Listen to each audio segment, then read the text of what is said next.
ചേട്ടാ നമസ്കാരം. നമസ്കാരം. നമുക്ക് രണ്ട് കാര്യങ്ങൾ ഇന്ന് ഈ വീഡിയോയിൽ ചർച്ച ചെയ്യണം. ഒന്ന്, നമ്മുടെ രാജ്യത്തിനകത്തുള്ള ചില ആഭ്യന്തര ശത്രുക്കൾ ആ, വലിയ രീതിയിലുള്ള ഇത് പ്രകടിപ്പിക്കുന്നുണ്ട്, അസ്വസ്ഥത പ്രകടിപ്പിക്കുന്നുണ്ട്. ഇന്നലെ നടന്നൊരു വാർത്ത പിടിച്ചിട്ട് കണ്ടായിരുന്നു. എനിക്ക് INS വിക്രാന്തിന്റെ ലൊക്കേഷൻ ഒന്ന് വേണം, ഞാൻ പ്രധാനമന്ത്രിയുടെ ഓഫീസിൽ നിന്ന് വിളിക്കുകയാണ്. ആരാണിത്? ഞാൻ രാഘവാണ്, രാഘവനാണ് എന്നൊക്കെ പറഞ്ഞ് വിളിച്ച് അവസാനം അവനെ തൂക്കി. അവന്റെ പേര് വേറെ എന്തോ ആയിരുന്നു, രാഘവൻ എന്നൊന്നും അല്ല. അതുപോലെ തന്നെ സുഡാപ്പിയായിരുന്നു. രണ്ടുപോലെ തന്നെ നമ്മുടെ ഒരു സ്വതന്ത്ര മാധ്യമ പ്രവർത്തകൻ, കൊട്ടേഷനിലുണ്ട് സ്വതന്ത്ര മാധ്യമ പ്രവർത്തകൻ. നമ്മളൊക്കെ യൂട്യൂബേഴ്സ്, ഇന്ത്യക്കെതിരെ പ്രവർത്തിക്കുന്ന ആൾക്കാരൊക്കെ സ്വതന്ത്ര മാധ്യമ പ്രവർത്തകരാണ്. ആ സ്വതന്ത്ര മാധ്യമ പ്രവർത്തകനെ തൂക്കിയകത്തിട്ട് അറഞ്ചമറി ഇടിക്കുന്നുണ്ട്. അതിന്റെ കൂട്ടത്തിൽ നമ്മുടെ അഖിൽ മാരാറുടെ ഒരു സ്റ്റേറ്റ്മെന്റ് കൂടെ വളരെയധികം വിവാദമായിട്ടുണ്ട്. ഈ ഇന്ദിരാഗാന്ധിയൊക്കെ പിടിച്ചുകൊണ്ടുള്ള ഒരു സ്റ്റേറ്റ്മെന്റ് ഉണ്ടല്ലോ, അതാണ് മറ്റതാണ് മറിച്ചതാണ്. പിന്നെ അഖിൽ മാരാർ പറയുന്നത് BLAക്ക് ഇന്ത്യ ഇത് കൊടുത്തിട്ടുണ്ട്. എന്താണ്? ഇന്ത്യ BLAക്ക് ആയുധം കൊടുത്ത് ഇന്ത്യ BLA വെച്ച് പാകിസ്ഥാനെ അടുപ്പിക്കുന്നു എന്നാണ് പറയുന്നത്. ആക്ച്വലി ഇതൊരു കോൺസ്പിറസിയാണ് യഥാർത്ഥത്തിൽ. BLAക്ക് ഇന്ത്യ ബാക്ക് ചെയ്യുന്നു, ഇന്ത്യ പിന്തുണയ്ക്കുന്നു എന്നുള്ളത്. പക്ഷേ ഈ എക്കും പൊക്കും അറിഞ്ഞുകൂടാതെ പറഞ്ഞു കഴിഞ്ഞാൽ ചിലപ്പോൾ കയ്യിൽ നിന്ന് പോകും എന്ന് പറയുന്നത് പോലെ അങ്ങനെ നമുക്ക് പറയാൻ പറ്റില്ല. BLAക്ക് ഇന്ത്യ അത് കൊടുക്കുന്നു, അതൊരു സ്റ്റേറ്റ്മെന്റ് ആക്കി നമുക്ക് പറയാൻ പറ്റില്ല. നമുക്ക് പറയാം ഇന്ത്യ ആണെന്ന് നമുക്ക് തോന്നുന്നു. കാരണം പാകിസ്ഥാൻ ഉന്നയിക്കുന്ന ആരോപണമാണ് ഇന്ത്യ പാകിസ്ഥാൻ മണ്ണിൽ തീവ്രവാദം വളർത്തുന്നു, BLAക്ക് ആയുധം കൊടുത്തെന്ന് പറഞ്ഞിട്ട്. അപ്പൊ പാകിസ്ഥാൻ അങ്ങനെ ആരോപണം ഉന്നയിക്കുമ്പോൾ നമ്മൾ ഇവിടെ ഇരുന്ന് അതിനെ ബാക്ക് ചെയ്ത് കഴിഞ്ഞാൽ നമ്മൾ പാകിസ്ഥാനെ സപ്പോർട്ട് ചെയ്യുന്നത് പോലെ ആയിപ്പോകും. അപ്പൊ പുള്ളിക്ക് അതാണ് സംഭവിച്ചത്. പുള്ളി ഇപ്പോൾ വല്ലാത്ത ധർമ്മസങ്കടത്തിലാണ്. പുള്ളി എല്ലാവരും എടുത്തിട്ട് ഉടുക്കുകയാണ്. BLAക്ക് ഇന്ത്യ ആയുധം കൊടുക്കുന്നുണ്ട്, അപ്പോൾ BLA അവിടെ അടിക്കുന്നുണ്ട് പാകിസ്ഥാൻ ഇത് പറയുന്നുണ്ട് ഇന്ത്യ ഇവിടെ തീവ്രവാദം വളർത്തുന്നുണ്ടെന്ന്. എന്നാൽ BNA ഇറക്കിയ ഒരു വാർത്താക്കുറിപ്പുണ്ട് കഴിഞ്ഞ ദിവസം. അതിൽ BLA പറയുന്നത് ഞങ്ങൾ ആരുടെയും പണയ വസ്തുവൊന്നുമില്ല, ഞങ്ങൾ അടിക്കുന്നത് ഞങ്ങൾ തനിയെ അടിക്കുന്നത് തന്നെയാണ് എന്നാണ് BLA പറയുന്നത്. ഇന്ത്യയും പറയുന്നത് ഞങ്ങൾ ആർക്കും ആയുധം കൊടുക്കുന്നില്ല എന്ന് തന്നെ. രണ്ടുപേരും ഇത് നിരാകരിക്കുകയാണ്. അപ്പൊ അഖിൽ മാരാർ മാത്രം പറയുകയാണ് പാകിസ്ഥാന്റെ വാദം ഏറ്റെടുത്തുകൊണ്ട്, ഇതാ BLAക്ക് ഇന്ത്യ ആയുധം കൊടുക്കുന്നുണ്ട്, BLA പാകിസ്ഥാനെ അടിക്കുന്നുണ്ട്. അപ്പൊ ഇന്ത്യ തിരിച്ചടി നിർത്തി കഴിഞ്ഞാൽ BLA ഇവരെ അടിച്ചു ചുരുട്ടും. ആരാണ്? പാകിസ്ഥാനെ അടിച്ചു ചുരുട്ടും. അവരെ നമുക്ക് കൊലയ്ക്ക് കൊടുക്കണോ? കൺസേൺ എന്ന് നോക്കണേ. അതൊന്ന് ആ വിഷയത്തിൽ എനിക്കൊരു പ്രതികരണം ആദ്യം അറിയണം. രണ്ടാമത്തെ കാര്യം വളരെ ഇമ്പോർട്ടന്റ് ആയിട്ടുള്ള കാര്യമാണ്. കിരാണ ഹിൽസിൽ ഈജിപ്റ്റ് പറന്നിറങ്ങിയിട്ടുണ്ട്. ഈജിപ്റ്റ് അവിടെ പറന്നിറങ്ങിയത് ആണവ ചോർച്ച അടയ്ക്കാനുള്ള ഒരു വലിയ നിധിയുമായിട്ടാണ് അവിടെ ഇറങ്ങിയിരിക്കുന്നത്. പോരാത്തതിന് the government of Pakistan, ministry of climate change and environment coordination in Islamabad, അതിന്റെ ഒരു പ്രസ്താവന പുറത്തു വന്നിട്ടുണ്ട്. ഇത് ഒഫീഷ്യൽ അല്ല കേട്ടോ, ഇത് ലീക്കായി പുറത്തു വരുന്നതാണ്. ഇത് പാകിസ്ഥാൻ നാളെ പറയും അയ്യോ ഇത് ഞങ്ങൾ അറിഞ്ഞില്ല, ഞങ്ങൾ ഇത് ചെയ്തില്ല, ഇത് ഞങ്ങളതല്ല എന്നൊക്കെ ചിലപ്പോൾ പാകിസ്ഥാൻ പറഞ്ഞേക്കാം. പാകിസ്ഥാൻ പറഞ്ഞാൽ അവർക്ക് നമ്മുടെ നാട്ടിലുള്ള ആൾക്കാർക്ക് വലിയ വിശ്വാസമാണല്ലോ. പുൽവാമയിലെ ഭീകരാക്രമണം പാകിസ്ഥാൻ ഞങ്ങൾ നടത്തി എന്ന് പറഞ്ഞപ്പോഴാണ് ഇവിടെയുള്ള ആൾക്കാർക്ക് വിശ്വാസമായത്. ഇന്ത്യൻ ആർമി പറഞ്ഞു കഴിഞ്ഞാൽ തെളിവ് ചോദിക്കും, പാകിസ്ഥാൻ പറഞ്ഞാൽ വിശ്വാസമായി, ഇപ്പൊ നിങ്ങളാണല്ലോ നടത്തിയ സന്തോഷം എന്നുള്ള രീതിയിലാണ് കാര്യങ്ങളൊക്കെ പോകുന്നത്. അപ്പൊ ഇവിടെ ഈജിപ്റ്റ് പറന്നിറങ്ങുന്നതിന് മുമ്പ് ഈജിപ്റ്റ് നമ്മുടെ വിദേശകാര്യമന്ത്രിയായിട്ടുള്ള S ജയശങ്കറുമായിട്ട് സംസാരിച്ചിട്ടുണ്ട്. അപ്പോൾ അമേരിക്കയുടെ ഒരു നിലപാട് എന്തായിരിക്കും? ഇനി നീയൊക്കെ ആണവായുധം കയ്യിൽ വെച്ചത് മതി, അതൊക്കെ ഇങ്ങ് എടുത്തേരെ എന്ന് പറയുമെന്നാണ് നമുക്ക് തോന്നുന്നത്. അത് രണ്ടാമത്തെ വിഷയം. എനിക്ക് അതിൽ പ്രതികരണം പറയാം. ആദ്യം നമുക്ക് ഈ BLAയുടെ സംഭവത്തിലോട്ട് വരാം. ബലൂചിസ്ഥാൻ ലിബറേഷൻ ആർമിയുടെ 3 ദിവസം മുമ്പ് അവരുടെ സ്റ്റേറ്റ്മെന്റ്, ഒഫീഷ്യൽ ആയിട്ടുള്ള സ്റ്റേറ്റ്മെന്റ്, അവർ പറഞ്ഞത് ഞങ്ങളെ സഹായിക്കാൻ ഒരാളും മുമ്പോട്ട് വരുന്നില്ല, ഞങ്ങളുടെ ശബ്ദം ഈ ലോകത്തോട് പറയാൻ ഒരു രാജ്യം, അതായത് അവർ പറയുന്നതിന് കാരണം അവരുടെ ഒരുപാട് സംഘടനകൾ UK അടക്കമുണ്ട്. അതിനൊന്നും നമ്മുടെ ഇന്ത്യൻ സംഘടനകൾ പോലും ബാക്ക് ചെയ്യുന്നില്ല. കാരണം അവരുടെ മാനുഷിക പ്രശ്നങ്ങളും മനുഷ്യാവകാശ ലംഘനങ്ങളും ഒക്കെ പറഞ്ഞ് അവർ ഒരുപാട് പ്രകടനങ്ങളൊക്കെ ഐക്യരാഷ്ട്രസഭയുടെ ഓഫീസിനൊക്കെ മുമ്പിൽ നടത്താറുണ്ട്. ശരിക്കും പറഞ്ഞാൽ ഇന്ത്യ ഒരിക്കൽ പോലും, അത് നമ്മുടെ ആഭ്യന്തര കാര്യമല്ല, അതുകൊണ്ടായിരിക്കാം, ഒരിക്കൽ പോലും അത് UN അവതരിപ്പിക്കാൻ ഒരു രാജ്യവും തയ്യാറായിട്ടില്ല. ബലൂചിസ്ഥാനികൾ ഇങ്ങനെ പ്രശ്നത്തിലാണ്, അതുങ്ങളുടെ മാനുഷികാവകാശം. കാരണം റോഹിംഗ്യകളെ കുറിച്ച് പലവട്ടം ചർച്ച നടന്നിട്ടുണ്ട്. ലോകത്തുള്ള ചുക്കും ചുണ്ണാമ്പിനെ കുറിച്ച് അതിനകത്ത് ചർച്ച നടക്കാറുണ്ട്. ഒരു കാര്യമില്ലാത്ത വല്ലവന്റെയും കാര്യം അതിനകത്ത് ചർച്ച ചെയ്യാറുണ്ട്. പക്ഷേ നമ്മുടെ കാശ്മീർ വിഷയം അനവധി വട്ടം കൊണ്ടുവന്നിട്ടുണ്ട്. അപ്പം POK കൊണ്ടുവന്നിട്ടില്ല. അതാണിപ്പോൾ മോദി പറഞ്ഞു ഇനി കാശ്മീരിലെ POK കുറിച്ച് നമുക്ക് വല്ലതും വേണം സംസാരിക്കാം. അപ്പോൾ അതേപോലെ തന്നെയാണ് ഈ ബലൂചിസ്ഥാൻ വിഷയം ഉയർത്താൻ ആരും വന്നില്ല. നമ്മുടെ ഇന്ത്യ അങ്ങനെയാണെങ്കിൽ നമ്മുടെ ഇന്ത്യ പോകേണ്ടതല്ലേ? നമ്മൾ അവരെ ബാക്ക് ചെയ്യുകയാണെങ്കിൽ നമ്മൾ ആദ്യം ചെയ്യേണ്ടത് ഐക്യരാഷ്ട്രസഭയിൽ അടക്കം അവർക്ക് വേണ്ടി നമ്മൾ ശബ്ദം ഉയർത്തുകയാണ് ചെയ്യേണ്ടത്. ഇല്ലെങ്കിൽ അങ്ങനെയുള്ള ഫോറങ്ങളിൽ അല്ലെങ്കിൽ അങ്ങനെയുള്ള പ്ലാറ്റ്ഫോമുകളിൽ നമ്മൾ അവർക്ക് വേണ്ടി ശബ്ദം ഉയർത്തുകയാണ് ചെയ്യേണ്ടത്. എന്തിനാണ് പറയുന്നത്? BJPയുടെ നേതാക്കന്മാർ പോലും അത്തരത്തിൽ അവർക്ക് വേണ്ടിയിട്ട്, ആ പോരാടുന്നവർക്ക് വേണ്ടി ഒരു ഐക്യദാർഢ്യം പോലും പ്രഖ്യാപിച്ച് നമ്മൾ കണ്ടിട്ടില്ല. അപ്പൊ ഇന്ത്യക്ക് അതിനകത്ത് പ്രത്യേകിച്ച് റോളില്ല. കാരണം നമ്മുടെ രാജ്യത്തിന്റെ നിലപാട് എന്ന് പറയുന്നത് നമ്മൾ ആരുടെ ആഭ്യന്തര വിഷയങ്ങൾ കൈകടത്താനോ അല്ലെങ്കിൽ ആരുടെയെങ്കിലും എന്തെങ്കിലും പിടിച്ചു പറിക്കാനോ നമ്മുടെ രാജ്യം ഒരിക്കലും നമ്മുടെ സ്റ്റാൻഡാണ്, നമ്മുടെ നിലപാടാണത്. അപ്പൊ അതൊന്ന് അതുകൊണ്ടാണ് അവർ കഴിഞ്ഞ ദിവസം ബലൂചിസ്ഥാന്റെ ഒരു പ്രസ്താവന പുറത്തു വന്നത്. ഇനി അഖിൽമാരാർ പറഞ്ഞിട്ടാണോ ഈ പ്രസ്താവന അവർ ഇറക്കിയതെന്ന് എനിക്ക് അറിയത്തില്ല. അവരത് പറയുന്ന ഒരു കാര്യമുണ്ട്. അവർ പറയുന്നത് ഞങ്ങളെ സഹായിക്കാൻ ആരും വന്നില്ല, ആരും വരുന്നില്ല. നിങ്ങൾ ആരെങ്കിലും ഒരാളെ സഹായിച്ചാൽ ഞങ്ങൾക്ക് ഇപ്പോൾ വിജയിക്കാൻ കഴിയും. ഇപ്പോൾ ഞങ്ങൾ നടത്തുന്ന പോരാട്ടം ഞങ്ങളുടെ ഗ്രൗണ്ട് ലെവൽ ഒന്ന് തയ്യാറെടുക്കുന്നതിന് വേണ്ടിയിട്ടുള്ളതാണ്. യഥാർത്ഥ പോരാട്ടം വരാനിരിക്കുന്നതേ ഉള്ളൂ എന്ന് അത് നിങ്ങൾ പറയുന്നുണ്ട്. ഒരു ഗതിയും പരഗതിയില്ലായിരിക്കുക. അത് നിങ്ങൾ ഇന്ത്യ അടക്കം ഒരു ശക്തമായ ഒരു രാജ്യത്തിന് പിന്തുണ ഉണ്ടായിരുന്നെങ്കിൽ അവന്മാർ എപ്പോഴേ കയറി ഇവന്മാരെ ഓടിച്ചേന്. അവന്മാരുടെ കയ്യിൽ ഇരിക്കുന്ന പഴയ ആയുധങ്ങളും ബുദ്ധിയും ഉപയോഗിച്ചിട്ടാണ് ഈ പോലീസിനും പട്ടാളത്തിലേക്ക് അവന്മാർ ആ ഏരിയ നിന്ന് ഓടിക്കുന്നത്. ഇന്ത്യയോട് സഹായിച്ചു കഴിഞ്ഞാൽ അവരുടെ കയ്യിൽ എത്രയോ നല്ല വെപ്പൺസ് അവർക്ക് ഉണ്ടാകുമായിരുന്നു. അവർക്ക് അതിനുള്ള മുമ്പോട്ട് പോകാനുള്ള പണം എത്തുമായിരുന്നു. ഇതൊക്കെ ചെയ്യുമായിരുന്നു. സാമാന്യ ബുദ്ധിക്ക് ആലോചിച്ചാൽ മതി. അപ്പോ അങ്ങനെ ഒരു സംഭവമില്ല. പിന്നെ ഈ സെലിബ്രിറ്റികളുടെ ഒരു പ്രശ്നം എന്താണെന്ന് വെച്ച് കഴിഞ്ഞാൽ ഇപ്പൊ ഈ നമ്മുടെ രാജ്യത്താകമാനം ഒരു ഓളമാണ്, യുദ്ധത്തിന്റെ ഓളം. ഇപ്പോഴത്തെ ഹീറോസ് എന്ന് പറഞ്ഞാൽ നമ്മുടെ സൈനിക മേധാവികളും പ്രധാനമന്ത്രിയും ഒക്കെയാണ്. അപ്പൊ ത്രൂ ഔട്ട് നമ്മൾ ചാനൽസ് ഒക്കെ വെച്ച് കഴിഞ്ഞാൽ പ്രധാനമന്ത്രിയുടെ ഓഫീസിൽ സൈനിക മേധാവികൾ വരുന്നു, അജിത് ഡോവൽ വരുന്നു, അതിന്റെ വാർത്തകൾ, മറ്റു വാർത്തകൾ, മറിച്ച വാർത്തകൾ ഇങ്ങനെ പോകുന്നു. അപ്പൊ ഇതിന്റെ ഇടയ്ക്ക് ഈ ഇടക്കാലത്ത് മങ്ങിപ്പോയ കുറെ സെലിബ്രിറ്റികളുണ്ട്. മങ്ങിപ്പോയിട്ട് എങ്ങനെയെങ്കിലും ഒന്ന് ഈ പലരും സോഷ്യൽ മീഡിയ പോസ്റ്റ് ഇടുന്നത് ശരിക്കും അവർക്ക് ഇതിനെക്കുറിച്ച് ഒന്നും അറിയാൻ പാടില്ലെന്നിട്ടല്ല. പക്ഷെ അവരത് ചെയ്യുന്ന എന്തിനാന്ന് വെച്ച് കഴിഞ്ഞാൽ ഒരു അറ്റൻഷൻ എനിക്കും കിട്ടിക്കോട്ടെ. ഇപ്പൊ ഞാൻ ചോദിച്ചോട്ടെ, ഇപ്പൊ ഈ യുദ്ധം ഇപ്പൊ ഈ സംഘർഷം ഉണ്ടായതിനു ശേഷം ലോക്കൽ കമ്മിറ്റി സെക്രട്ടറി ഏതോ ഒരു സ്ഥലത്തെ, ഞാൻ ഈ പേരുന്നാളൊന്നും എനിക്കറിയത്തില്ല, ഏതോ ഒരു അവരിട്ട ഫേസ്ബുക്ക് പോസ്റ്റാണ്. വേറെ ഏതോ ഒരു നടി ഇട്ട ഫേസ്ബുക്ക് പോസ്റ്റ്. ഈ നടി ആരാ, ലോക്കൽ പോസ്റ്റ് സെക്രട്ടറി ആരാ? ആ നടിയെ ഞാൻ ആദ്യമായിട്ടാണ് കേൾക്കുന്നത്. ഏതോ ഒരു നടി, പുതുമുഖ നടിയാ, അവരെന്തോ പറഞ്ഞു എന്ന് പറഞ്ഞു. ഇതൊക്കെ ഞാൻ ആദ്യമായിട്ടാണ് കേൾക്കുന്നത്. ഈ രാജ്യത്തിന്റെ ഒരു ഇവർക്കൊക്കെ ഈ സമൂഹത്തിൽ എന്ത് മെസ്സേജാണ് ഇതുമായി ബന്ധപ്പെട്ട് എന്താണ് അവർക്കുള്ളത്? ഈ യുദ്ധവുമായി ബന്ധപ്പെട്ടോ ഇന്ത്യയുടെ നയതന്ത്രവുമായി ബന്ധപ്പെട്ടോ ഒന്നും തന്നെ ഇല്ല. പക്ഷെ അവർക്കൊരു സ്വാതന്ത്ര്യമുണ്ട്. എന്താണ് പറയേണ്ടത്, അവർക്ക് പറയാനുള്ളൊരു സ്വാതന്ത്ര്യമുണ്ട്. അത് സത്യം തന്നെയാണ്. പക്ഷെ സ്വാതന്ത്ര്യം എന്ന് പറഞ്ഞാൽ ആകാശമല്ല, സ്വാതന്ത്ര്യത്തിനൊരു പരിധിയുണ്ട്. അപ്പൊ അവരെന്തോ പറയുന്ന വിവരക്കേടുകൾ ഇത് ആരും അറിഞ്ഞില്ല. ഞാൻ പറഞ്ഞില്ലേ, എനിക്ക് അറിയില്ല ഈ ഇവരെ ഒന്നും. പക്ഷെ നമ്മുടെ ഈ ഫേസ്ബുക്കിലൊക്കെ കണ്ടില്ലേ, എന്താണ് വട്ടക്കുഴിയിലെ പൊട്ട branch CPM area committee CPM അംഗം പറഞ്ഞത് ഇങ്ങനെയാണ്. അതായത് ഇവരെ പ്രൊമോട്ട് ചെയ്യുകയാണ് ഇവര്. അതായത് ആരെങ്കിലും ഒരാൾ ഫേസ്ബുക്ക് പോസ്റ്റ് ഇടുന്നു, ഇവരുടെ ഫ്രണ്ട്സ് തന്നെ ഇത് വെട്ടിയെടുത്ത് വൈറലാക്കാൻ വേണ്ടിയിട്ട് കണ്ടില്ലേ ഇങ്ങനെ പറഞ്ഞു. അഖിൽ മാരാർ പറഞ്ഞു, അവരുടെ ഒരു വലിയ PR ഗ്രൂപ്പ് ഉടനെ ഇറങ്ങും. അഖിൽ മാരാർ പറഞ്ഞു, ഇത് വിവാദമാക്കിയാണ്. അപ്പൊ അഖിൽ മാരാരെ കുറിച്ച് കേരളം ചർച്ച ചെയ്യും. കാരണം അഖിൽ മാരാരെ കുറിച്ച് ചർച്ച ചെയ്തെങ്കിൽ മാത്രമാണ് നാളെ നമുക്ക് അരി മേടിക്കാൻ പറ്റൂ. അതുകൊണ്ട് അഖിൽ മാരാരെ കുറിച്ച് ചർച്ച ചെയ്യുന്നു. അഖിൽ മാരാർ എന്താണ് പറഞ്ഞത്, പാകിസ്ഥാൻ വിഷയം, അത് ഇവിടെ ആർക്കെങ്കിലും അതിന് വല്ല വാല്യൂ ഉള്ള സാധനമാണ് ചർച്ച ചെയ്യേണ്ടതായിട്ട് യാതൊരു വിഷയമില്ല. നേരെ മറിച്ച് പിണറായി വിജയൻ പറഞ്ഞു എന്ന് പറഞ്ഞാൽ പോലും അതിനൊരു വാല്യൂ ഉണ്ട്. കാരണം അദ്ദേഹം ഈ സ്റ്റേറ്റ് ഭരിക്കുന്ന ഒരു മുഖ്യമന്ത്രിയാണ്. അദ്ദേഹത്തിന്റെ സ്റ്റാൻഡ് എന്താണെന്ന് അറിയാൻ ആഗ്രഹമുണ്ട് നമുക്ക്. അത് പൊളിറ്റിക്കലി ഉള്ളൊരു സാധനമാണ്. നേരെ മറിച്ച് ഇപ്പോ നാളെ നമ്മുടെ പൊളിറ്റീഷ്യൻസ് ഒക്കെ സിനിമയെ കുറിച്ച് ഇങ്ങനെ പറയുകയാണ്, ആ സിനിമ ശരിയായാലും ഈ നമുക്ക് ഇഷ്ടപ്പെട്ടെന്ന് പറയാം. പക്ഷെ ഒരു രാജ്യം യുദ്ധത്തിന്റെ ഇതിൽ നിൽക്കുമ്പോൾ അനാവശ്യമായ സ്റ്റേറ്റ്മെന്റ് കൊടുക്കുകയാണ്. ഇവരുടെ സ്വന്തം ഹൈപ്പ് ഉയർത്താൻ വേണ്ടി, ഇവർക്ക് 10 അറ്റൻഷൻ കിട്ടാൻ വേണ്ടി, ഇല്ലെങ്കിൽ ഇവർക്ക് 10 ലൈക്ക് കിട്ടാൻ വേണ്ടി, ഇല്ലെങ്കിൽ മങ്ങിക്കിടന്ന പേര് ഒന്ന് ഉയർത്തിക്കൊണ്ട് വരുന്നതിന് വേണ്ടി ഇപ്പം എനിക്കൊന്ന് ഹിറ്റ് ആകണമെങ്കിൽ ഞാൻ ഒറ്റ കാര്യം ചെയ്താൽ മതി. ഇന്ത്യക്കെതിരെ എന്തെങ്കിലും ഒന്ന് പറഞ്ഞൊരു വീഡിയോ ചെയ്താൽ, ഇല്ലെങ്കിൽ ഇന്ത്യക്കെതിരെ എന്തെങ്കിലും പറഞ്ഞൊരു പോസ്റ്റ് ഇട്ട് കഴിഞ്ഞാൽ ഞാൻ ഒറ്റ ദിവസം കൊണ്ട് ഭയങ്കര റീച്ചായി. എനിക്ക് എന്നെ തെറിവിളിക്കാൻ വരുന്ന ലക്ഷക്കണക്കിന് പേര്, പിന്നെ എന്റെ പേരിൽ ഭയങ്കരമായ ട്രോളുകൾ, ഭയങ്കരമായ സംഭവങ്ങൾ. ഞാനൊരു 10 ലക്ഷം രൂപ മുടക്കിയാൽ പോലും കിട്ടാത്ത പബ്ലിസിറ്റി ആയിരിക്കും എനിക്കൊരു ഒറ്റ ദിവസം കൊണ്ട് കിട്ടുന്നത്. ഞാൻ വേറെ ഒന്നും ചെയ്യണ്ട, 2 വരി 2 കുറിപ്പിട്ടാൽ മതി. പാകിസ്ഥാൻ അടിപൊളിയായിരുന്നു, അവരുടെ മുമ്പിൽ ഇന്ത്യ മുട്ടിലെഴഞ്ഞു എന്നൊക്കെ നമ്മൾ പറഞ്ഞാൽ മാത്രം മതി. അതാണ് ഞാൻ പറയുന്നത്. അതായത് നാണം കെട്ടാലും കുഴപ്പമില്ല, നാറിയാലും കുഴപ്പമില്ല, എന്റെ പേര് 10 പറയണം, 10 അറിയണം, ഇത്രേ ഉള്ളൂ. അതിനകത്ത് കാര്യങ്ങളൊന്നുമില്ല.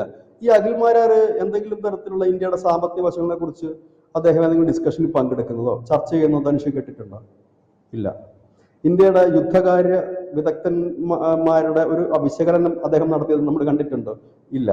ഉത്സവപ്പറമ്പിലെ ഒരു വാളത്തെ കുറിച്ച് അദ്ദേഹം സംസാരിക്കുന്നത് കേട്ടിട്ടുണ്ടോ? ഇല്ല. എക്കും പൂക്കും അറിയാൻ മേല, ജിയോ പൊളിറ്റിക്സ് അറിയില്ല, അടുത്ത് കിടക്കുന്ന രാജ്യം എന്താണെന്നറിയില്ല. അദ്ദേഹം ഞാൻ മനസ്സിലാക്കുന്നതാണെങ്കിൽ അദ്ദേഹം സിനിമാ സംവിധായകൻ ആണ്, നടനല്ല എന്ന് തോന്നുന്നു, സിനിമാ സംവിധായകനാണ്. അപ്പൊ അദ്ദേഹത്തെ ഞാൻ അറിയുന്ന ഈ സോഷ്യൽ മീഡിയയിൽ കൂടെയാണ്. ഞാൻ അദ്ദേഹത്തിന്റെ വേറെ ഒന്നും ഞാൻ കണ്ടിട്ടില്ല. അപ്പം ഇദ്ദേഹം സിനിമാക്കാരനായതുകൊണ്ട് ഒരുപക്ഷെ അദ്ദേഹത്തിന് ഒറ്റ ഫ്രെയിമിൽ തന്നെ Balochistan, Pakistan, China, India, America ഇത് ഒറ്റ ഫ്രെയിമിലാക്കാൻ പറ്റും. സിനിമാക്കാർക്ക് അങ്ങനെ ആക്കാൻ പറ്റും, ഇത് എഡിറ്റ് ചെയ്ത് ഒരു ഫ്രെയിമിലാക്കാൻ പറ്റും. പക്ഷെ നമുക്ക് റീൽസും റിയലും തമ്മിൽ വ്യത്യാസമുണ്ട്.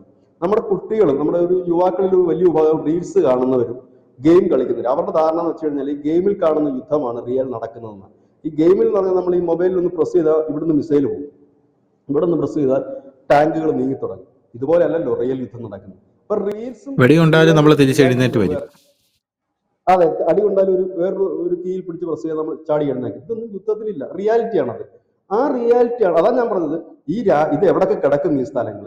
ഇപ്പൊ എനിക്ക് തോന്നുന്നു പുള്ളി ഒരു സിനിമയുടെ മോഡലാണ് അത് പറഞ്ഞതെന്ന് തോന്നുന്നു. അദ്ദേഹത്തിന്റെ ആ സ്റ്റേറ്റ്മെന്റ് കണ്ടപ്പോൾ എനിക്ക് അങ്ങനെ തോന്നിയത്. അതായത് നരേന്ദ്രമോദി രാവിലെ ഇറങ്ങുന്നു ഒരു ചാക്ക് പണവുമായിട്ട്, ഇങ്ങനെ ഗ്ലാസ് ഒക്കെ വെച്ചിട്ട് ഇങ്ങനെ നടന്നു നീങ്ങുന്നു. ബാക്ക്ഗ്രൗണ്ടിൽ ബലൂചിസ്ഥാൻ, പാകിസ്ഥാൻ, സൈഡിൽ ചൈന ഇങ്ങനെ നിൽക്കുന്നു. എന്നിട്ട് ബലൂചിസ്ഥാനെ വിളിക്കുന്നു, ഡേ രാവിലെ പോയി പാകിസ്ഥാനെ അടിച്ചേക്കുമെന്ന് പറഞ്ഞിട്ട് കുറച്ച് പൈസ എടുത്ത് കൊടുക്കും.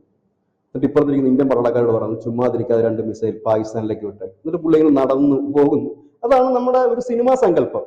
സിനിമയും ലൈഫും നമ്മൾ വേർതിരിച്ച് അറിയാൻ കഴിയാത്ത കുറെ ആളുകളും അവരെ ചുറ്റിപ്പറ്റി ഏതൊക്കെ സ്വപ്നലോകത്ത് നിൽക്കുന്ന ഒരു വിഭാഗം ആളുകളാണ് ഈ യുദ്ധം അങ്ങനെ ചെയ്യണം. നരേന്ദ്രമോദി പഠിപ്പിക്കുന്നതാണ്, അതിലും വലിയ രസമുണ്ട്. അത് കാണണം കേട്ടോ. ഈ സോഷ്യൽ മീഡിയ നമ്മുടെ TV ചാനലിലൊക്കെ വന്നിട്ട് യുദ്ധം പഠിപ്പിച്ചു കൊടുക്കും സൈനികർക്ക്. വേറൊരാളെ പഠിപ്പിച്ചപ്പോൾ ഒരു വഴിയായി പഠിപ്പിച്ചു കൊടുക്കും. അങ്ങനെയല്ല യുദ്ധം ചെയ്യേണ്ടത്, നമ്മൾ ഇവിടെ നിന്ന് മൂവ് ചെയ്യണം. എടാ ഈ കഴിവുണ്ടായിരുന്ന നീ ആ പട്ടാളത്തിൽ പോകത്തില്ലായിരുന്നോ? ഇല്ല, എന്താ പണിയെന്ന് വെച്ചാൽ പ്രത്യേകിച്ചൊന്നുമില്ല, കപ്പയ്ക്ക് തറവെടുപ്പാണ്, ഇപ്പൊ പണിയൊന്നും ഇല്ലെന്ന് പറയും. ഇതൊക്കെയാണ് ഈ ടീമുകൾ. അതാ ഞാൻ പറഞ്ഞത്, ഒന്നും അറിയാൻ മേലാതെ നമ്മൾ കുറഞ്ഞ പക്ഷം, ഞാൻ പറയുന്നത് ഇപ്പൊ ഞാനോ ധനുഷോ ഒന്നും വലിയ അറിവുള്ളവരല്ല, കുറഞ്ഞ പക്ഷം നമ്മൾ ചെയ്യേണ്ട കാര്യം എന്ന് വെച്ചാൽ നമ്മുടെ കയ്യിൽ ഒരു മൊബൈലുണ്ട്. ഈ മൊബൈലിൽ എല്ലാ കാര്യങ്ങളും ലോകത്തേക്ക് കിട്ടും. രാവിലെ തൊട്ട് വൈകുന്നേരം വരെ സിനിമാ നടിമാരുടെ ഫോട്ടോ തപ്പി പോകാതെ ഓരോ രാജ്യങ്ങളെ കുറിച്ച് പഠിക്കുക, ആ രാജ്യങ്ങളുടെ ജിയോ പൊളിറ്റിക്സ് പഠിക്കുക, ആ രാജ്യങ്ങളുടെ എക്കണോമി പഠിക്കുക, റിലീജിയസ് പഠിക്കുക, പ്രോബ്ലംസ് പഠിക്കുക, അത് എന്താണ് ആ രാജ്യമെന്ന് പഠിക്കുക. എന്നാൽ മാത്രമാണ് നമുക്ക് കാര്യങ്ങളെ കുറിച്ച് മനസ്സിലാകത്തുള്ളൂ. ഇല്ലെങ്കിൽ എന്ത് വരും? ഇങ്ങനെ നിൽക്കുന്നവരെ പറ്റിക്കാൻ കുറച്ച് യൂട്യൂബേഴ്സ് ഇറങ്ങിയിട്ടുണ്ട്. നമ്മളും യൂട്യൂബേഴ്സ് ആണ്. പറ്റിക്കാൻ വേണ്ടിയിട്ട് കുറെ ന്യൂസുകൾ എന്ന് പറഞ്ഞിട്ട് ഇറക്കുന്ന കുറെ പേരുണ്ട്. അതിനകത്ത് ഈ അടുത്ത് ഒരു ന്യൂസ് ധനുഷാണെന്ന് തോന്നുന്നു എൻ്റെ അടുത്ത് പറഞ്ഞത്, ഒരു വ്ളോഗർ ഉണ്ടല്ലോ, മറ്റേ ഈ ഇൻസ്റ്റാഗ്രാമിലൊക്കെ പിള്ളേർ യോയോ എന്നൊക്കെ പറഞ്ഞ് കാണിക്കുന്നില്ലേ, അവൻ യുദ്ധം റിപ്പോർട്ട് ചെയ്യുന്നു. ഹായ് ഗെയ്സ്, അതാ തുടങ്ങിയിരിക്കുന്നു ഗെയ്സ്, ഇതാ മിസൈൽ പോകുന്നു ഗെയ്സ്. ഇതാണ് റിപ്പോർട്ടിങ്, പുതിയ കാര്യം. അത് എന്താണ് അവനും അറിയില്ല. അതെ, ഈ സമയത്ത് ഈ റീച്ച് കിട്ടുന്നത് ഏതാണോ അതിലോട്ട് ചാടി കടക്കുക എന്നുള്ളതാണ് ഇത്. ഞാനാണെങ്കിൽ ഇൻസ്റ്റാഗ്രാം ഒരു ദിവസം യുദ്ധം തുറന്നു നോക്കിയപ്പം ഈ വ്ളോഗേഴ്സ് എക്കും ബുക്ക് പറഞ്ഞുകൂടാത്തവന്മാരൊക്കെ യുദ്ധം റിപ്പോർട്ട് ചെയ്യുന്നു. അവിടെ വന്ന് മിസൈൽ വീണു, ഇവിടെ വന്ന് മിസൈൽ വീണു, ഇന്ത്യ കയറി അടിച്ചു ഗായ്സ് എന്നൊക്കെ പറഞ്ഞു. ഞാൻ ഇങ്ങനെ ഞെട്ടിപ്പോകുന്നു. അതിനാ 250K 300K ലൈക്കൊക്കെ അതിന്. അപ്പൊ ഞാൻ വിചാരിച്ചു ഇത് കൊള്ളാമല്ലോ സംഭവം. അതുപോലെ ജീവിതത്തിലെ ഓരോരോ പ്രാരാബ്ധങ്ങളും, ജീവിതത്തിലെ ഓരോരോ ഡേ ഇൻ മൈ ലൈഫ് എന്ന് പറഞ്ഞ സെറ്റപ്പ് ഉണ്ട്. രാവിലെ എണീച്ചു, പല്ലി തേച്ചു, കുളിച്ചു എന്നൊക്കെ പറഞ്ഞ് കാണിക്കുന്നത്. അതൊക്കെ ചെയ്തുകൊണ്ടുള്ള ആൾക്കാരാണ് ഇപ്പൊ ഇതാണ് ചെയ്യുന്നത് എന്നുള്ളതാണ്. അപ്പൊ ഇവർക്കറിയാം കൃത്യമായിട്ട് ഏത് സമയത്ത് എന്തിൽ തൊട്ടാലാണ് റീച്ച് കിട്ടുക. പലരും കുക്കറി ഷോ നിർത്തിയിട്ട് യുദ്ധത്തിലേക്ക് വന്നവരുണ്ട്. യുദ്ധം റിപ്പോർട്ട് ചെയ്യുന്നവർ കുക്കറി ഷോ ഒക്കെ മാറ്റി വെച്ച് റീച്ച് ഇല്ല. ഇപ്പം യുദ്ധത്തെ കുറിച്ചാണ് അവർ പറയുന്നത്. ഇതാണ് ഞാൻ പറയുന്നത്. രസം എന്ന് വെച്ചാല് നമ്മളിപ്പോ ഒരു സബ്ജക്റ്റുമായിട്ട് ഇവിടെ ഇരിക്കുമ്പോൾ ധനുഷിന് അറിയാമല്ലോ, രാവിലെ ഏതുകൊണ്ട് ഒരു 11:30 ആകുമ്പോഴാണ് നമ്മൾ സബ്ജക്ട് സെലക്ട് ചെയ്യുന്നത്. ഏകദേശം നമ്മൾ ആകെ 2 സാധനം എടുക്കത്തുള്ളൂ. ആ 2 ചർച്ചയുടെ സബ്ജക്ട് നമ്മൾ സെലക്ട് ചെയ്യാൻ എടുക്കുന്ന സമയം അത്രയുമാണ്. രാവിലെ 11:30 അല്ല, ആക്ച്വലി നമ്മൾ തലേ ദിവസമേ ഡിസ്കസ് ചെയ്ത് വെക്കും എന്താണ് നാളെ എടുക്കാനുള്ള സബ്ജക്ട് എന്നുള്ളത്. പിന്നെ അതിന്റെ ആംഗിൾ മാറും. പിന്നെ നമ്മൾ 11:30 12 മണിയാകുമ്പോഴാണ് നമ്മുടെ സബ്ജക്റ്റ് ആകുന്നത്. അതിനുശേഷം നമ്മൾ ഇരുന്ന് വലിയ രീതിയിൽ ഒരു റിസർച്ചാണ് നടത്തുന്നത് ഓരോ സബ്ജക്റ്റിനെ കുറിച്ച്. ആ റിസർച്ച് നടത്തി നമ്മൾ പറയുന്ന വാർത്തയ്ക്ക് താഴെ ഫേക്ക് എന്ന് പറയുന്നുണ്ട്. അങ്ങനെയുള്ള ഒരു വലിയ വിഭാഗം ആളുകൾ മറ്റവരെ പോയി പ്രോത്സാഹിപ്പിക്കുന്നതുകൊണ്ട്. കാരണം വെച്ചാൽ ആളുകൾക്ക് ഇഷ്ടം ഹരം പകരുന്ന വാർത്തകളും കാഴ്ചകളുമാണ്.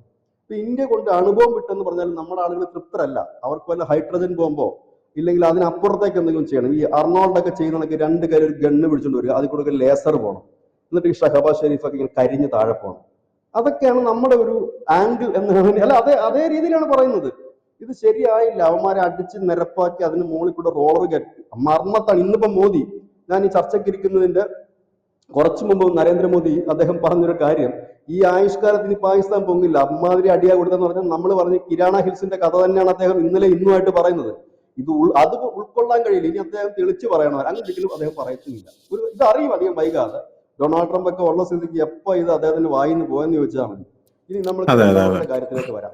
രണ്ടാമത്തെ ഇപ്പൊ നമ്മൾ കാര്യത്തിലോട്ട് നമുക്ക് ധനുഷ് വരാം. രണ്ടാമത്തേത് വരുമ്പോഴത്തേക്കും പാകിസ്ഥാൻ ഏതാണ്ടൊക്കെ അവരുടെ ആണവ കേന്ദ്രത്തിൽ അടികിട്ടി എന്നുള്ള കാര്യം അവര് യാഥാർത്ഥ്യം അവർ അംഗീകരിച്ച് തുടങ്ങിയിരിക്കുന്നു. അതിന്റെ ഭാഗമായിട്ടാണ് ഇപ്പോൾ അവിടുത്തെ ക്ലൈമറ്റ് കൺട്രോൾ ബോർഡ് ഒരു അടിയന്തരാവസ്ഥ അവിടെ പ്രഖ്യാപിച്ചിട്ടുണ്ട്. ഒരു ആണവ അടിയന്തരാവസ്ഥയാണ്. പക്ഷെ അവരുടെ അടിയന്തരാവസ്ഥ. ആണവ അടിയന്തരാവസ്ഥ എന്ന് പറയുന്നില്ല. അവർ പറയുന്നത് ഈ ക്ലൈമറ്റുമായി ബന്ധപ്പെട്ടിട്ടുള്ള ഒരു അടിയന്തരാവസ്ഥ. ഇന്നിപ്പോ നമ്മുടെ ഏഷ്യയില് കാലാവസ്ഥയുമായി ബന്ധപ്പെട്ട ഒരു അടിയന്തരാവസ്ഥ പ്രഖ്യാപിക്കേണ്ട യാതൊരു സാഹചര്യവും ഇപ്പോഴത്തെ സാഹചര്യത്തിലില്ല. കാരണം പാകിസ്ഥാനിൽ അങ്ങനെ അടിയന്തരാവസ്ഥ ഉണ്ടെങ്കിൽ, കാലാവസ്ഥയുമായി ബന്ധപ്പെട്ട ഒരു അടിയന്തരാവസ്ഥ ഉണ്ടെങ്കിൽ സ്വാഭാവികമായി അത് ഇന്ത്യക്കും കൂടെ ബാധകമാണ്, ഇന്ത്യയുടെ കുറച്ച് സ്റ്റേറ്റുകൾക്ക് കൂടെ. അപ്പൊ നിലവിലത്തെ സാഹചര്യത്തിൽ അങ്ങനൊരു ഇതില്ല, നമ്മളുടെ അങ്ങനെ ഒരു മുന്നറിയിപ്പ് നമ്മൾ നൽകിയിട്ടുമില്ല. അപ്പൊ അതിനർത്ഥം അവിടെ എന്തോ നടന്നിട്ടുണ്ടായിരുന്നു. അതുകൂടാതെ തന്നെ ഈ അമേരിക്കയുടെ വിമാനം അവിടെ എത്തുക മാത്രമല്ല, ഈജിപ്തിന്റെ വിമാനം എത്തുന്നു. ഈജിപ്തിന്റെ വിമാനം എത്തുന്നതിന് മുമ്പ് തന്നെ ഈജിപ്തിന്റെ ഭരണകൂടം എസ് ജയശങ്കറെ ബന്ധപ്പെടുന്നു എന്നുള്ളതാണ് ഏറ്റവും പുതിയ വാർത്ത. ഞങ്ങളുടെ വിമാനവുമായി എത്തുകയാണ്. കാരണം ഇതിന്റെ ചോർച്ച അടയ്ക്കാനുള്ള മെറ്റീരിയലാണ് ഈജിപ്തിൽ നിന്ന് കൊണ്ടിരുന്നത്. ആ മെറ്റീരിയലിന്റെ പേര് ഞാൻ കറക്റ്റ് ഓർക്കുന്നില്ല. അതെ, ഈജിപ്തിനെ കുറിച്ച് പറയുകയാണെങ്കിൽ ഈജിപ്തിന്റെ നൈൽ നദിയുടെ തീരങ്ങളിൽ അവിടെ ബോറോൺ എന്ന് പറയുന്ന ഒരു മിനറൽ ഉണ്ട്. അപ്പൊ ആ ബോറോൺ എന്ന് പറയുന്ന മിനറലുമായിട്ട് ഈജിപ്ത് പാകിസ്ഥാനിലേക്ക് എത്തി എന്നാണ് പറയപ്പെടുന്നത്. ആ ബോറോൺ ആണവ നിലയങ്ങളിൽ ചോർച്ച ഉണ്ടായാൽ അത് ചോർച്ച അടയ്ക്കാനുള്ള മെറ്റീരിയൽ ആണ് എന്നാണ് പറയപ്പെടുന്നത്. അപ്പോൾ അത് വരുന്നതിന് മുമ്പ് അവരുടെ വിദേശകാര്യമന്ത്രി നമ്മുടെ വിദേശകാര്യമന്ത്രിയായിട്ടുള്ള ജയശങ്കറുമായിട്ട് കോൺടാക്ട് ചെയ്തിട്ടുണ്ട്. ആക്ച്വലി ഇപ്പോൾ അവിടെ എന്താണ് നടന്നതെന്ന് പാകിസ്ഥാനും അമേരിക്കയ്ക്ക് മാത്രമേ അറിയാവുള്ളൂ ചോദിച്ചേട്ടാ. പാകിസ്ഥാൻ ഈ പറയുന്ന ഈ റേഡിയോളജിക്കൽ സേഫ്റ്റി ബുള്ളറ്റിൽ അവർ പറയുന്ന പ്രധാനപ്പെട്ട കാര്യം, ഇത് കോസ് എന്ന് പറയുന്നത് അവർ പറയുന്നത് mechanical failure of shackling mechanism during transfer എന്ന് പറഞ്ഞൊരു കോസാണ് പറയുന്നത്. അവരൊരു മെക്കാനിക്കൽ ഫെയിലിയർ ഉണ്ടായി എന്ന് മാത്രമാണ് അവർ പറയുന്നത്. അപ്പോൾ ഡിറ്റക്ട് ചെയ്തിട്ടുണ്ട് അത് എന്ന് അവർ പറയുന്നു. പോരാത്തതിന് ആക്ഷൻസ് പലതും അവർ എടുത്തിട്ടുണ്ടെന്ന് പറയുന്നു. അതിനിടയിലാണ് ഈ ആണവ ചോർച്ച തടയാനായിട്ട് ഈ ബോറോണുമായിട്ട് ഈജിപ്റ്റ് വരുന്നത് എന്നുള്ള വാർത്ത വരുന്നത്. അപ്പോൾ ഈ പാകിസ്ഥാൻ തീക്കളിയാണ് കളിച്ചത്. അപ്പോൾ ഇന്ത്യ ശക്തമായിട്ടുള്ള മറുപടി കൊടുത്തു. അമേരിക്കയുടെ ഒരു നിലപാട് ഇതിൽ എന്തായിരിക്കും? ഈ അമേരിക്ക പാകിസ്ഥാനെ ഈ ആണവ ആയുധങ്ങളുടെയും ആണവ നിലയങ്ങളുടെയും പാകിസ്ഥാനിലെ ആണവ നിലയങ്ങളും ന്യൂട്രലൈസ് ചെയ്യാനുള്ള ഒരു സാധ്യതയുണ്ടോ? കാരണം ഇനി നിങ്ങൾ ഉപയോഗിക്കേണ്ട, നിങ്ങൾ ഉപയോഗിച്ചിടത്തോളം മതി, ഇപ്പൊ ഇതുവരെ ആയല്ലോ, ഇനിയിപ്പോൾ ഞങ്ങൾ അതങ്ങ് ന്യൂട്രലൈസ് ചെയ്യാണ് എന്നൊരു സാഹചര്യത്തിൽ പോകാനുള്ള ഒരു നിലവിൽ അങ്ങനെ ഒരു ഇതുണ്ടോ? ഇപ്പോഴത്തെ സാഹചര്യത്തില് അവരുടെ ആ ഒരു പഴയ കണക്ഷൻ, അതായത് ഇടക്കാലത്ത് പാകിസ്ഥാൻ അമേരിക്കയിൽ നിന്ന് ഒരുപാട് അകന്നു പോയിരുന്നു. പാകിസ്ഥാൻ പിന്നെ അത് പാകിസ്ഥാന്റെ കയ്യിരിപ്പൂടെ കൊണ്ടാണ് അവർ അകന്നു പോകേണ്ടി വന്നത്. അങ്ങനെ അകന്നു പോയിരുന്നു. അവർ കൂടുതൽ ചൈനയുമായിട്ട് അടുക്കുകയും ചൈനയുടെ കയ്യിൽ 85% ആയുധങ്ങൾ വാങ്ങുകയും ചെയ്തിരുന്നു. ഇപ്പൊ അവരുടെ നിലയിലെ കയറ്റിലേക്ക് പോകുമ്പോൾ വീണ്ടും അവർ അമേരിക്കയുമായി ബന്ധപ്പെടാൻ നിർബന്ധിതരാകുകയായിരുന്നു. എല്ലാം തകർന്ന് തരിപ്പണമായപ്പോൾ വീണ്ടും അവർ അവരുടെ പഴയ പങ്കാളിയെ അങ്ങോട്ട് ചെന്ന് കാലു പിടിക്കുന്ന അവസ്ഥയുണ്ട്. ഇവിടെ ട്രംപ് എന്ന് പറയുന്നൊരു പ്രസിഡന്റ് അമേരിക്കയുടെ, അദ്ദേഹം ഭയങ്കര കണ്ണിങ് ആയിട്ടുള്ള പ്രസിഡന്റും കൂടിയാണെന്ന് പറയാതിരിക്കാൻ കഴിയില്ല. പക്ക ബിസിനസ്മാനാണ് ഇദ്ദേഹം. ഈ ഒരു അവസരം നന്നായി യൂട്ടിലൈസ് ചെയ്യും എന്നാണ് തോന്നുന്നത്. ചെയ്താൽ അതൊരു ഇപ്പോഴത്തെ അവസ്ഥയിൽ പാകിസ്ഥാൻ എന്തും കേൾക്കാൻ തയ്യാറാകും. അങ്ങനെയെങ്കിൽ ധനുഷ് പറഞ്ഞ ആ കാര്യത്തിൽ ഒരു വലിയ നീക്കം ഉണ്ടാകാൻ സാധ്യതയുണ്ട്. ഒരു പക്ഷെ 1-2 വർഷത്തിനിടയിൽ പാകിസ്ഥാന്റെ ആണവ കൺട്രോൾ അമേരിക്ക ഏറ്റെടുക്കുകയും ഒരുപക്ഷെ സൗദി അറേബ്യ അടക്കമുള്ള രാജ്യങ്ങളിലേക്ക് അത് മാറ്റപ്പെടുകയും ചെയ്യും. അമേരിക്കയിലേക്ക് എന്തായാലും കൊണ്ടുപോകാൻ സാധ്യത കുറവാണ്. അത് സൗദി അറേബ്യ അടക്കമുള്ള കൊണ്ടുപോവുകയും ചെയ്യും. അങ്ങനെയെങ്കിൽ 2 ഗുണം അമേരിക്കയ്ക്കുണ്ട്. ഒന്ന്, സൗദിയെ ചുളുവിൽ ഒരു ആണവ രാജ്യമാക്കി മാറ്റാൻ കഴിയും. മറ്റൊന്ന്, സൗദിയുടെ ഇരുന്ന് കൺട്രോൾ ചെയ്യുന്നുണ്ട് അമേരിക്കയ്ക്ക് വലുതായിട്ട് പേടിക്കുകയും വേണ്ട. പാകിസ്ഥാൻകാരുടെ ഈ പ്രാന്തന്മാരുടെ കയ്യിലൊന്നും കിട്ടുമെന്ന് പേടിക്കുകയും വേണ്ട. അതിനൊരു സാധ്യത വളരെ കൂടുതലാണ്. ഇപ്പോഴത്തെ അവസ്ഥയിൽ പാകിസ്ഥാൻ അത് സമ്മതിക്കും. കാരണം പാകിസ്ഥാനെ സംബന്ധിച്ച് ഈ അറബ് രാജ്യങ്ങളിൽ അല്പമെങ്കിലും ഒരു ചെറിയ കണക്ഷൻസ് ഉള്ളതില്ലെങ്കിൽ ഇച്ചിരി കരുണയൊക്കെ കാണിക്കുന്ന സൗദി മാത്രമേ ഉള്ളൂ. അപ്പോൾ അവരുടെ അങ്ങോട്ടേക്കാണ് ഇത് ഷിഫ്റ്റ് ചെയ്യുന്നതെങ്കിൽ, ഇതിന്റെ ഒരു കൺട്രോൾ അങ്ങോട്ടേക്കാണ് ഷിഫ്റ്റ് ചെയ്യുന്നതെങ്കിൽ പാകിസ്ഥാന് വലിയ ബുദ്ധിമുട്ട് വരാൻ സാധ്യതകളും കുറവാണ്. കാരണം സൗദിയിലിരിക്കുന്ന ഈ ആണവായുധത്തിന്റെ കൺട്രോൾ കൊണ്ട് എന്തായാലും സൗദി പാകിസ്ഥാൻ നേരെ ആക്രമിക്കത്തില്ല എന്നൊരു ഉറച്ച വിശ്വാസം പാകിസ്ഥാനുമുണ്ട്. പിന്നെ അമേരിക്കയെ സംബന്ധിച്ച് സ്വസ്ഥമായിട്ട് കിടന്നുറങ്ങാൻ പറ്റും. ഇത് മറ്റേ ഈ ഭീകരന്മാരും ഭ്രാന്തന്മാരുടെയും കയ്യിലിട്ട് ഇത് എത്തത്തില്ലല്ലോ എന്നുള്ളത്. അപ്പൊ അതിനുള്ള സാധ്യതയാണ് കാണുന്നത്. എന്തായാലും അമേരിക്ക വീണ്ടും പാകിസ്ഥാനിൽ പിടിമുറുക്കുന്നു എന്ന് തന്നെ വേണം കരുതാൻ. പക്ഷെ ഏതായാലും നരേന്ദ്രമോദി 2 ദിവസമായിട്ട് കാര്യം ക്ലിയർ ആയിട്ട് പറഞ്ഞിട്ടുണ്ട്. ഇന്നും പുള്ളി പറഞ്ഞു ഇനിയൊരു അടിക്കൂടെ വന്ന സംഹാരമായിരിക്കും, ഭസ്മമാക്കി കളയുമെന്നാണ് പറയുന്നത്. ഏറ്റവും വലിയ രസം എന്ന് പറഞ്ഞു കഴിഞ്ഞാല് പാകിസ്ഥാൻ തന്നെ ഞങ്ങൾ തകർന്നു എന്ന് പറയുമ്പോൾ നിങ്ങൾ അങ്ങനെ പറയരുത്, നിങ്ങൾ തകർന്നിട്ടില്ല, ഞങ്ങളാണ് തകർന്നതെന്ന് പറയാൻ ആഗ്രഹിക്കുന്നവരാണ് നമ്മുടെ രാജ്യത്ത് കിടക്കുന്ന കുറെ അധികം പേര്. കഴിഞ്ഞ ദിവസം ഒരു മാധ്യമ പ്രവർത്തകൻ എന്ന് പറയുന്ന ഒരാള് മീഡിയാവണിന്റെ ഒരു ഹെഡിങ് ആണ് ഞാൻ കണ്ടത്. എനിക്ക് അതിശയം വന്നു. സ്വതന്ത്ര മാധ്യമ പ്രവർത്തനം, അതെന്ത് മാധ്യമ പ്രവർത്തനമാണെന്ന് എനിക്കറിയത്തില്ല, ഫ്രീലാൻസ് എന്നായിരിക്കും ഉദ്ദേശിച്ചത്. സ്വതന്ത്ര മാധ്യമ പ്രവർത്തകന്റെ വീട്ടിൽ നിന്നും കാറൽ മാക്സിന്റെ പുസ്തകം കണ്ടെത്തിയെന്ന്. അതിന്റെ കൂടെ കണ്ടെത്തിയ ബുക്കുകളുടെ കാര്യവും ലഘുലേഖയുടെ കാര്യമൊന്നും മീഡിയ വൺ പറയുന്നില്ല. കാറൽ മാക്സിന്റെ പുസ്തകം കണ്ടെത്തിയെന്നാണ് പറയുന്നത്. കാറൽ മാക്സിന്റെ പുസ്തകം ഭഗവത്ഗീതയും ഖുറാനും ഒന്നും അല്ലെന്നാണ് എനിക്ക് തോന്നുന്നത്. അത് പണ്ടൊക്കെ കമ്മ്യൂണിസ്റ്റുകാർ വെച്ചോണ്ടിരുന്ന ഒരു സാധനം. അപ്പൊ അത് കണ്ടെത്തി, അതാണ് വലിയ ഹൈലൈറ്റ് ചെയ്ത് കൊടുക്കുന്നത്. സ്വതന്ത്ര മാധ്യമ ബാക്കിയുള്ള എല്ലാവരും അവർക്ക് യൂട്യൂബർമാരാണ്. അതായത് സ്വതന്ത്ര മാധ്യമ പ്രവർത്തനം പുതിയ വിവരങ്ങൾ പുറത്തു വരുമ്പോൾ TRF എന്ന് പറയുന്ന സംഘടനയുമായി അടുത്ത ബന്ധമുണ്ട്, ISIS-ഉമായിട്ട് അടുത്ത ബന്ധമുണ്ട്. ഇപ്പൊ ഞാൻ വേറൊരു കാര്യം പ്രത്യേകം ശ്രദ്ധിച്ചു. നമ്മുടെ രാജ്യത്ത് മുമ്പൊക്കെ എന്ന് പറഞ്ഞു കഴിഞ്ഞാൽ പാകിസ്ഥാനെ ഒന്നും നമ്മുടെ ഏതെങ്കിലും ഒരു ഭരണാധികാരികൾ നോക്കിയാൽ പോലും ഈ രാജ്യത്ത് തെരുവ് നാടകങ്ങൾ ഉണ്ടായിരുന്നു. പാകിസ്ഥാനെ വേദനിപ്പിക്കുന്നു നോക്കി എന്നൊക്കെ പറഞ്ഞു വലിയ പ്രതിഷേധം പ്രകടനമൊക്കെ ഉണ്ടായിരുന്നു. ഇവിടെ തൂത്തുവാരി പാകിസ്ഥാനെ ഓടിച്ചിട്ട് അടിക്കുമ്പം ഇവിടെ ഒരു അപൂർവം 1-2 പേരൊക്കെയാണ് ഫേസ്ബുക്കിൽ പോസ്റ്റുമായിട്ട് പോലും വരുന്നത്. അതിൽ നിന്ന് ഒരു കാര്യം എന്ത് മനസ്സിലായി? നട്ടലുള്ളവർക്കും നിവർന്നു നിന്ന് ഈ രാജ്യം ഭരിച്ചാൽ ഒതുങ്ങാനുള്ളതേ ഉള്ളൂ എല്ലാം.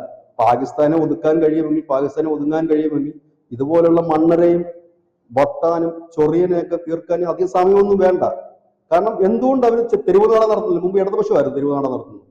ബൂർഷ ഭരണകൂടത്തിനെതിരെ പാകിസ്ഥാനിലെ വേദനിപ്പിക്കുന്നു, ഇറാഖിനെ വേദനിപ്പിക്കുന്നു, പാലസ്തീനെ വേദനിപ്പിക്കുന്നു. എന്തേ ഇത് തെരുവുനാട നടത്താൻ? എന്തേ നിങ്ങൾ സാഹിത്യവും കവിതയും ഒക്കെ എഴുതുന്നവരുണ്ടായിരുന്നില്ല? എന്തേ ഇറങ്ങാൻ കഴിയില്ല. ഈ രാജ്യം ഒരുപാട് മാറിയിരിക്കുന്നു. അതാണ് അതിന്റെ ഏറ്റവും വലിയ കാര്യം. ഒരു ഭയം വേണം. മറ്റേ സിനിമയെ പറഞ്ഞത് അന്ധഭയം ഇരിക്കണമെന്ന് പറയുന്നത് പോലെ ഒരു ഭയം നല്ലതാണ് എല്ലാ കാര്യത്തിനും. കാരണം സ്വാതന്ത്ര്യത്തിന് അതിരുകളില്ല എന്നല്ല, സ്വാതന്ത്ര്യത്തിന് കൃത്യമായ അതിരുകളുണ്ട്. അതിനപ്പുറത്തേക്ക് പോകാൻ ഒരു രാജ്യവും സമ്മതിക്കാറുമില്ല. അതാ ഞാൻ ചോദിക്കുന്നത്. ഇത്രയും ദിവസമായല്ലോ, അവിടെ ഇവിടെ ഇങ്ങനെ സുഡാപ്പികൾ നമ്മുടെ താഴെ വന്നിട്ട് നരേന്ദ്രമോദി ഉപദേശിക്കുകയും ഒക്കെയാണ് ചെയ്യുന്നത്. 2 ദിവസം മുമ്പ് ഇല്ലായിരുന്നു, എല്ലാം മാളത്തായിരുന്നു. ഇനി നാളെ വീണ്ടും ഇന്ത്യ അടി തുടങ്ങി കഴിഞ്ഞാൽ ഈ വന്നിരിക്കുന്ന സുടുക്കൾ കംപ്ലീറ്റ് മാളത്തിലോട്ട് പോകും. പിന്നെ കുറച്ച് ദിവസത്തെ കണക്കുമില്ല. ഞാൻ ശ്രദ്ധിച്ച കാര്യം, അടുപ്പുകൂട്ടി ചർച്ചക്കാർ പോലും നമ്മളുടെ ഈ തിരിച്ചടി നടക്കുന്ന സമയത്ത് ഒരൊറ്റ അടുപ്പുകൂട്ടി ചർച്ച നടന്നില്ല. ഞാൻ അന്നേരം അവരുടെ ചർച്ച ശ്രദ്ധിച്ചായിരുന്നു. ഇവരെന്താ പറയുന്നത് ഞാൻ നോക്കുമ്പോൾ തുടരും, മോഹൻലാലിന്റെ സിനിമയെ കുറിച്ചാണ് പറയുന്നത്. മോഹൻലാൽ ഇനിയും ഇവിടെ തുടരും. ഇവിടെ ബാക്കിയുള്ള ചാനലിലൊക്കെ വലിയ രീതിയിൽ ചർച്ച നടത്തുന്നത് ഈ അടിയെക്കുറിച്ചാണ്. അന്നേരം മോഹൻലാലിന്റെ ചർച്ചയാണ്. എനിക്ക് തോന്നുന്നു മോഹൻലാല് ഈ മാധ്യമത്തിന്റെ പരിപാടി, ജമാഅത്ത് ഇസ്ലാമിയുടെ പരിപാടി ഗൾഫിൽ പോയി പങ്കെടുത്തായിരുന്നു. അതുകൊണ്ടാണോ അറിയത്തില്ല. മോഹൻലാലിന്റെ പരിപാടികള്, പിന്നെ വേറെന്തൊക്കെയോ കാര്യങ്ങൾ, അതായത് ഇവിടുത്തെ ലോക്കൽ യൂട്യൂബേഴ്സ് പോലും എടുക്കാത്ത കാര്യങ്ങളൊക്കെയാണ് അവിടെ ചർച്ച ചെയ്യുന്നവർ. വീണ്ടും വെടിനിർത്തൽ വന്നു കഴിഞ്ഞപ്പോൾ ഇന്നലെ പോയി വന്നിട്ടുണ്ട്. നരേന്ദ്രമോദി അനവധി ചോദ്യങ്ങൾക്ക് ഉത്തരം പറഞ്ഞേ പറ്റൂ. ഒന്ന് ഞങ്ങളുടെ അമീറിന്റെ ചോദ്യത്തിന്, മറ്റൊന്ന് ഞങ്ങളുടെ കമ്മിറ്റിയുടെ ചോദ്യത്തിന്, മറ്റേത് ജമാഅത്തിന്റെ ചോദ്യത്തിനൊക്കെ നിങ്ങൾ മറുപടി പറഞ്ഞേ പറ്റുമെന്ന് ഇന്നലെ വീണ്ടും ചർച്ച തുടങ്ങിയിട്ടുണ്ട്. നാളെ വീണ്ടും അടി തുടങ്ങുമ്പോഴത്തേനും ഇത് നേരെ പ്ലേറ്റ് തിരിച്ചിടും, കർട്ടൻ മാറ്റും. പിന്നെ ഈ പരിസ്ഥിതി, പുൽച്ചാടികളെ കുറിച്ചുള്ള ചർച്ചകൾ, ഇതൊക്കെയാണ് നടക്കുന്നത്. അതാ ഞാൻ പറഞ്ഞത്, ഈ ഇവന്മാര് പഴയ പോലെ അല്ല, ഈ രാജ്യം ഒരുപാട് മാറിയിരിക്കുന്നു. ഞാനിത് കണ്ടുകൊണ്ടിരിക്കുന്നതല്ലേ. കാരണം ഇറാഖിലേക്ക് വിഷയം വരുമ്പോൾ എനിക്കറിയാം ഭയങ്കര രീതിയിൽ ഇടതുപക്ഷം ഒരു വലിയ വിഷയം ഉണ്ടാക്കിയത്. ഈ പാവം പിടിച്ച കോൺഗ്രസ്സുകാരന്മാർക്ക് പേടിയായിരുന്നു. അതുകൊണ്ടാണ് ഈ പാകിസ്ഥാനേക്ക് ഇവന്മാർ അടിക്കാഞ്ഞതും ഒക്കെ. കാരണം എന്തെങ്കിലും ചെയ്ത് കഴിഞ്ഞാൽ ഇവന്മാരിലാണ് പ്രശ്നം ഉണ്ടാക്കുക. ഇവിടെ ഒരു ചുക്കും ഇല്ലെന്നേ. ഭരിക്കാൻ അറിയാവുന്നവൻ ഭരിച്ച ഒരു കുന്തവും നടക്കത്തൊന്നുമില്ല. അതൊക്കെ അങ്ങനെ തന്നെയാണ് പോകുന്നത്. ഏതായാലും പാകിസ്ഥാനെ സംബന്ധിച്ച് പറഞ്ഞാൽ ഇപ്പോൾ നരേന്ദ്രമോദി ലേറ്റസ്റ്റ് പറഞ്ഞ പ്രസ്താവന തന്നെയാണ് നമുക്കും അഭിമാനിക്കാനുള്ള ഒരു പ്രസ്താവന. ഇനി നീയൊക്കെ എന്തെങ്കിലും ചെയ്താൽ ഭസ്മമാകും, സർവനാശമാണ് ഇനി നിന്റെ ഫലം. പിന്നെ ഇപ്പോഴത്തെ ഒരു അടിയിൽ ഈ അടുത്ത കാലത്തേക്ക് പൊങ്ങില്ലെന്ന് പറയാൻ കാരണം ഈ റൺവേ തകർത്തതും പോർട്ട് തകർത്തതും അല്ലല്ലോ, എയർപോർട്ട് തകർത്തതോ അല്ലെങ്കിൽ വ്യോമത്താവളം തകർത്തതോ അല്ലല്ലോ. ഈ അടുത്ത കാലത്ത് പൊങ്ങില്ലെന്ന് പറഞ്ഞാൽ പറഞ്ഞതിന്റെ അർത്ഥം വളരെ ക്ലിയർ ആണ്. നമ്മൾ ഈ കിരാട ഹിൽസോ ഇല്ലെങ്കിൽ അതിന് തത്തുല്യമായിട്ടുള്ള ഏതെങ്കിലും ആണവറിയാക്കുന്ന മർമ്മത്തിൽ അടി കൊടുത്തിട്ടുണ്ട്. പിന്നെ ഇടയ്ക്കിടക്കൊക്കെ ഭൂകമ്പം ഒക്കെ ആയിട്ടിരിക്കുമ്പോൾ ഒരു ഓർമ്മ വരുമായിരിക്കും. കാരണം ഭൂകമ്പം നിലയ്ക്കില്ല, കുറെ നാളത്തേക്ക് ഉണ്ടാകുമത്. ഇടയ്ക്കിടയ്ക്ക് ഭൂചലനം വരുമ്പോൾ അതിന്റെ 4.something റിക്ടർ അത്രയാണ് കാണിച്ചത്. അപ്പൊ അത്രയൊക്കെ കാണത്തുള്ളൂ. എങ്കിൽ പോലും ഭൂകമ്പം വരുമ്പോൾ ഒരു പഴയ ഞെട്ടൽ വരുമല്ലോ. അതാണ്. താങ്ക് യു ചേട്ടാ.